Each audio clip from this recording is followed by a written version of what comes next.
Bonjour à tous, on se retrouve pour une vidéo un petit peu particulière, on va parler de plusieurs choses.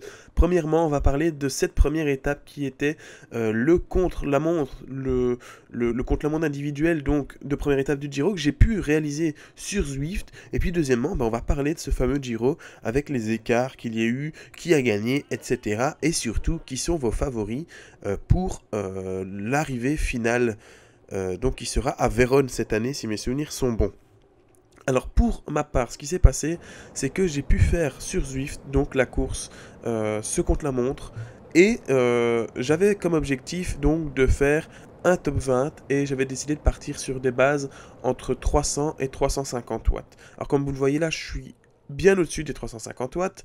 Heureusement, à un moment, après plus ou moins 2 km, je me suis dit que j'allais lever un petit peu le pied parce que j'avais regardé l'étape l'après-midi et j'avais remarqué que il y avait beaucoup de dénivelé sur la fin. Les 2 derniers kilomètres sont très durs et là on est vraiment sur une reproduction fidèle de la première étape du Giro.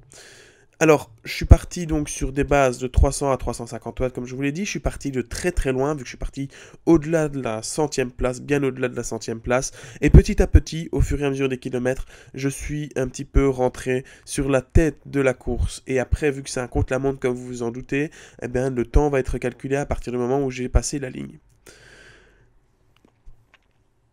Donc ici, c'est le fameux virage, en fait, où ça commence à monter, à grimper, et j'ai été étonné quand je suis arrivé dans ce virage, j'ai vu mon personnage dans le jeu vidéo quasiment être à l'arrêt par rapport à la vitesse à laquelle je roulais avant, et je me suis vraiment dit, Alex, t'es peut-être parti un peu trop vite.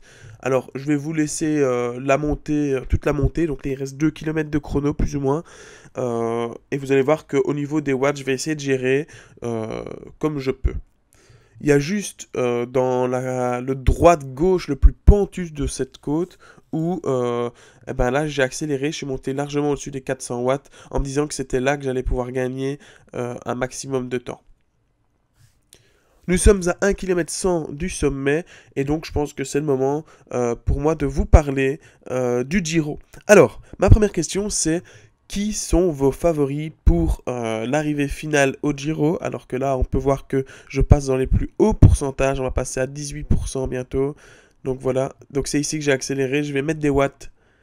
Je vais mettre 400 watts un peu plus. Voilà. Mais donc, revenons à nos moutons. Quels sont vos favoris pour l'arrivée finale au Giro après, au terme de ces 21 étapes? Alors moi, je vais vous donner mes favoris. Premier favori, Primo Roglic. Tout simplement parce qu'il a déjà su montrer hier qu'il était intouchable, autant, surtout en côte, vu qu'il a devancé Simon Yates et Vincenzo Nibali de 19 et 23 secondes, et il met Tom Dumoulin à la 5e place à 28 secondes. Alors, je vais parler de Tom Dumoulin un peu plus tard, mais le cas où Primoz Roglic va être fort, parce qu'il est très fort pour le moment, c'est largement possible, et ensuite... il pourrait craquer en fait dans la dernière semaine parce qu'il n'a pas l'habitude de courir pendant 3 semaines et il pourrait craquer dans la dernière semaine. S'il craque dans la dernière semaine, quelqu'un qui, contrairement à Primoz Roglic, est très fort la 3e semaine, c'est Vincenzo Nibali. Voilà pourquoi je pense que Vincenzo Nibali a totalement les capacités de pouvoir remporter ce Giro, mais ça jouera dans la dernière semaine de ce tour. Et ensuite, mon dernier favori, c'est quelqu'un qui a déjà gagné le Giro, et il l'a gagné il y a 2 ans, c'était en 2017, c'est Tom Dumoulin, parce que c'est un coureur qui est très régulier, qui connaît très bien son corps et son wattage, et donc il est possible qu'il fasse très mal et qu'il récupère quelques secondes petit à petit au fur et à mesure des étapes.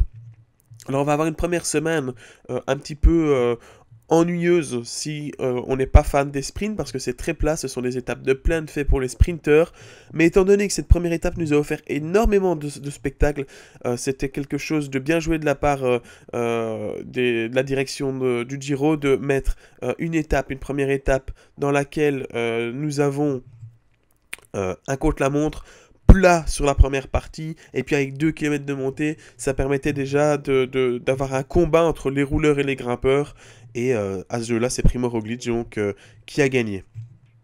Alors là, on va voir passer la ligne d'arrivée, et vous allez voir, donc je suis 19ème, donc là je me dis, ok, le top 20, il est acquis, j'étais super satisfait. J'avais craqué un petit peu dans la côte à un moment, j'arrivais plus à passer au-dessus de 300 watts. Mais là, je finis plus ou moins bien à 450 watts. Et bonne surprise, au final, avec le temps cumulé et les erreurs stoppées, etc., je fais une 9e place. Donc le top 20 est largement largement réussi. Donc j'étais assez satisfait. Alors, on va continuer là. En fait, je vais refaire la descente tranquillement. Mais donc, 9e place pour moi sur ce Giro d'Italie, première étape dans Zwift. Donc, je reviens à mon tour d'Italie, mon petit tour d'Italie professionnel, le normal, le pas virtuel. Oui, donc Tom Dumoulin, très régulier, etc. Il a l'occasion de briller. Et je disais donc que le Giro, eh ben, c'était une très bonne idée d'avoir fait une première étape en contre-la-montre et avec un profil aussi particulier. Et au fur et à mesure des années, ce qu'on peut remarquer, c'est que le Giro devient de plus en plus intéressant. Alors certes, on a des mauvaises surprises au niveau de Bernal qui se blesse pour la Ineos, donc c'est dommage. Maintenant, il y a quand même une bonne équipe du coup, où il n'y a pas trop de leaders, avec un Pavel Sivakov qui va pouvoir, si je pense que ça va arriver, va pouvoir attaquer et se classer, faire un top 10 dans ce Giro, mais il n'y a vraiment pas de pression pour eux. Donc voilà. Alors comme vous voyez là dans la descente, je suis en train de doubler de redescendre alors qu'il y a énormément de monde qui est encore en train de remonter. Et en fait, c'est tout simplement parce que oui, on était très nombreux, pardon, il y avait 340 partants, et donc je fais une 9e place sur les 340 partants. Alors vous voyez que là, le classement diminue, 7e, etc. Mais je ne sais pas trop comment ça se fait. Je ne sais pas si c'est parce que c'est Zwift qui a calculé les coureurs qui avaient triché, etc. et qui les a supprimés. Mais en tout cas, à la fin, alors j'aurais fait 6e. Donc c'est plutôt pas mal. Et alors, on va parler en vitesse d'autre chose qui s'est passé. Il reste 1 minute de vidéo plus ou moins. C'est ici dans ce virage, mais dans l'autre sens, dans la montée, il y a des coureurs qui ont changé de vélo et des coureurs qui n'ont pas changé de vélo. Donc je pense que l'idéal c'était de ne pas changer de vélo et de monter avec un vélo de contre-la-montre chez les professionnels. Moi par contre dans Zwift j'avais décidé de rouler avec un vélo classique, tout simplement parce que sur le plat, c'est là que je pouvais gagner du temps, parce que dans la côte, étant donné que je suis plus lourd, je mettais toujours le même wattage, mais mon poids m'handicapait. Donc si j'avais pris un vélo plus lourd, j'allais être encore plus handicapé. Donc j'ai décidé de prendre un vélo tout à fait normal. J'espère que cette vidéo t'a plu, c'est un petit peu particulier, mais ça me permettait de vous poser la question sur le Giro et de vous montrer mon petit résultat sur cette course virtuelle, première étape du Giro. On se retrouve bientôt pour une nouvelle vidéo. À bientôt, abonne-toi, mets un commentaire, salut.